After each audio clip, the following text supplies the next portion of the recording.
যে হরিণ সবাইকে নিয়ে হাসত সে একদিন এমন শিক্ষা পেল যা তার জীবনটাই বদলে দিল। এক জঙ্গলে টুকাই নামে এক দুষ্টু হরিণ ছিল। সে খুব দ্রুত দৌড়াতে পারত আর সবার সামনে নিজের গতি নিয়ে গর্ব করত। একদিন সে দেখল এক কচ্ছপ ধীরে ধীরে হাঁটছে।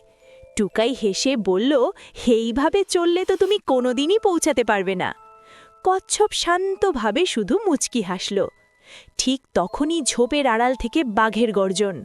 টুকাই ভয়ে দৌড় দিল, কিন্তু তাড়াহুড়োয় কাদায় পিছলে পড়ে গেল। আর কচ্ছপ সে ধীরে সুস্থে পাশের গর্তে ঢুকে নিরাপদে বসে রইল। বাঘ চলে যাবার পর কচ্ছপ বলল, দ্রুত হওয়া ভালো, কিন্তু বুদ্ধি আর ধৈর্য আরও ভালো।